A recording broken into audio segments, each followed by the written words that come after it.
Class 9 Biology Chapter 3rd Plant and Animal Tissue Part 2. Good morning students. Welcome back to the online classroom.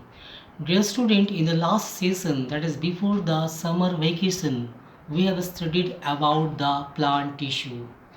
In the last session, we have discussed till the different types of permanent tissue, that are protective tissue, supportive tissue and the conductive tissue.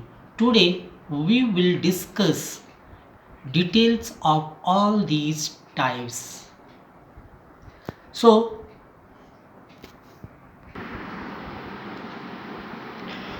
first we will discuss about the protective tissue. The structure: thick cell walls. These protective tissue are found on the surface of roots, stem and leaves. It is just like the skin of the human body that is present on the outermost surface. Here same in the plant, protective tissue present on the outermost surface which protects the plant from adverse climatic conditions as well as various microorganisms.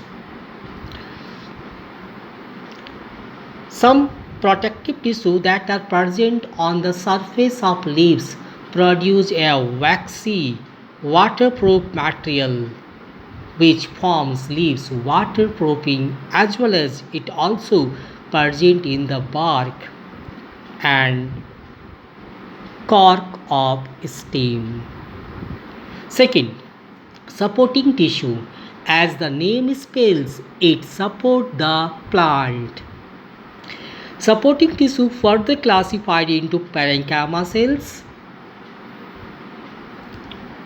collenchyma cells or tissue, and sclerenchyma tissue. So there are three types of supporting tissue. These are parenchyma, collenchyma and sclerenchyma. Parenchyma tissue are living tissues. About the structure, they have large, thin-walled cells, oval, circular and polygonal in shape, single large vacuoles. These parenchyma cells or tissue found in soft part such as cortex and in the pith. When we cut a stem transversely, the part just beneath the epidermis or skin is called cortex. So parenchyma cells found in the cortex and the centralmost part of the stem in transverse section is called pith. So these parenchyma cells found in the cortex and pith. See the diagram. Large thin-walled cells, oval, circular or polygonal in shape and having single large vacuole. Parenchyma cells mainly store food in potatoes and it also provides temporary support to the plant. Clear all of you? About the structure, location, function and the diagram. Some parenchyma cells contain chloroplast which contain green pigment chlorophyll are called chlorenchyma, not collenchyma, it's chlorenchyma. The parenchyma cells which contain chloroplast which impart green color to the plant as well as trap sunlight. Now the second type of supporting tissue, collenchyma. Collenchyma cells tissue are made of elongated cells, elongated long cells, and the cell walls are thickened at the corner. See the diagram. Once diagram going to draw, see where they are thickened. So if this is one of the corner, these corners are thickened due to the deposition of special substance known as lignin, which makes them strong. These collenchyma cells found in the leaf stalk and below the epidermis of stem. So what will be the function? It provides mechanical support to the plant. Now the third one, sclerenchyma. Sclerenchyma are the dead tissue. These are composed of long, narrow, dead cell, thick cell wall due to the deposition of lignin. Lignin is a chemical substance that are deposited in the plant tissue which make them mechanically strong. See the diagram. These are the sclerenchyma cells found in the stem and veins of leaves. This is about the location, stem and veins of the leaf. If this is a leaf, then midrib and these structures are known as vein. So these sclerenchyma tissue are present in the stem as well as in the vein. It provides mechanical strength to the plant. Sclerenchyma tissue also present in the betel nuts. That's why betel nuts are very strong to cut. Clear all of you about the supporting tissue. Now third, conducting tissue. As the name spells, it conducts various substances in the plant. Conducting tissue, also called vascular tissue, consists of xylem and phloem. These xylem and phloem collectively called vascular bundles.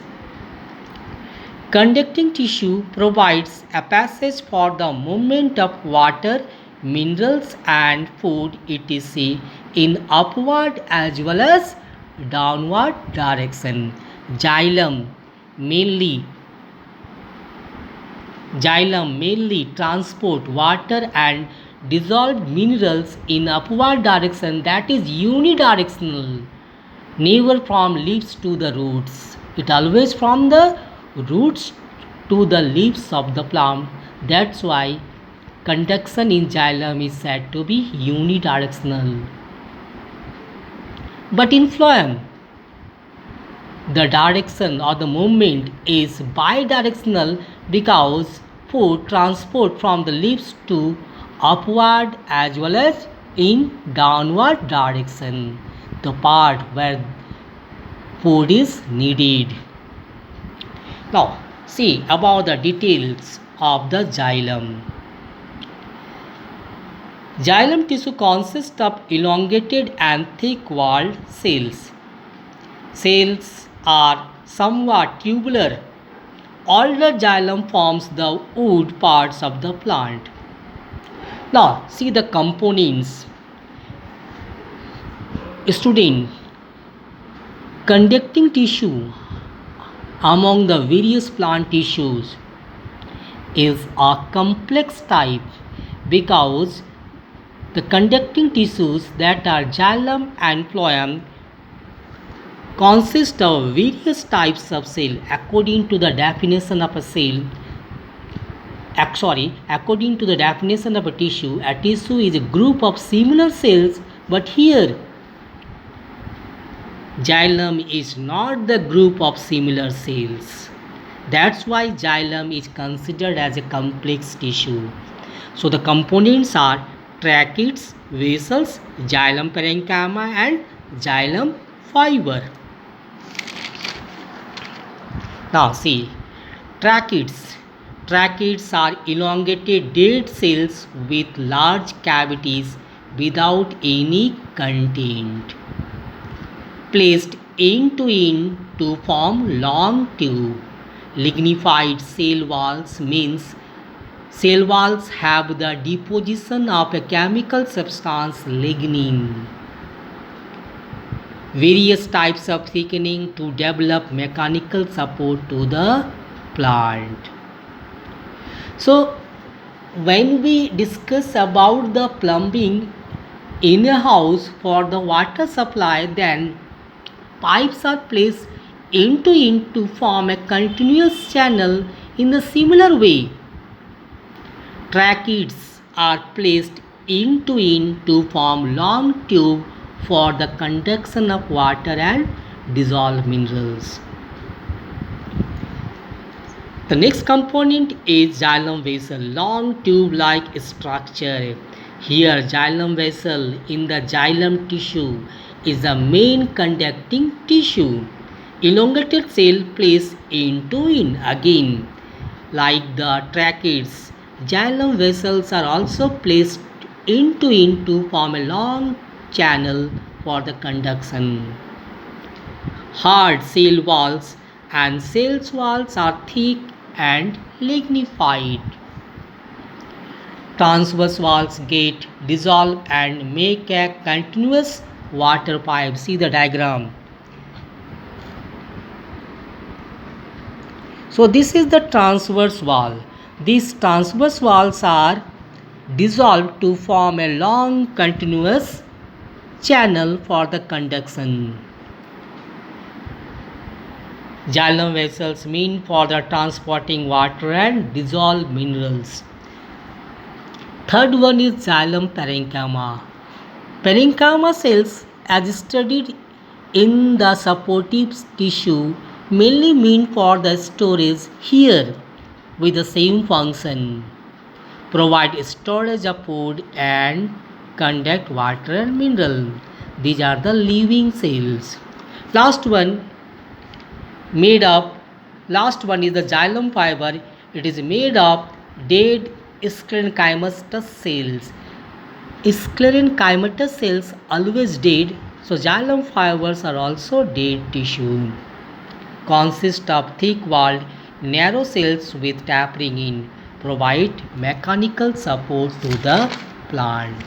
Altogether, when we discuss about the function of xylem, xylem conduct water and dissolved minerals in upward direction, that is from roots to the leaves of the plant. Now come to the second type of conducting tissue, that is phloem. The phloem tissue consists of sheath tube, companion cells, phloem parenchyma and phloem fiber. These are the components of the phloem. Sheath tubes, elongated cell placed end to end, forming a long tube like the tracheids and vessel. Sheath tubes are also placed end to form a long tube for conduction. Transverse walls are perforated like this. This is the transverse wall, and these transverse walls are perforated, bearing force for the conduction of dissolved substance, food, etc. from one sheath tube to another, help in the storage and transport of food. These sheath tubes do not have the nucleus. So one question may arise, why companion cells are found associated with the sheath tube? So first of all, let's study companion cells. These companion cells are closely associated with the sheath tube cells. It regulates the function of sheath tube cells because companion cells contain nucleus, and these companion cells are associated with the sheath tube cells, so that nucleus of the companion cells regulate the function of the sheath tubes. Now third one, phloem parenchyma. Again parenchyma is here. So here parenchyma tissue associated with phloem. It concerned with the storage of starch, fat and other food. Dear student, parenchyma only serves for the storage of food. Wherever they are present. The last one, phloem fiber. Sclerenchymatous cells. Now tell me what type of cells? The phloem fiber, dead cell, because it is made of sclerenchymatous cells associated with phloem. So it mainly provides support, mechanical strain to the phloem. So this is all about the xylem and phloem. In the next session, we will differentiate between the xylem and phloem. Clear all of you? Okay, have a good day.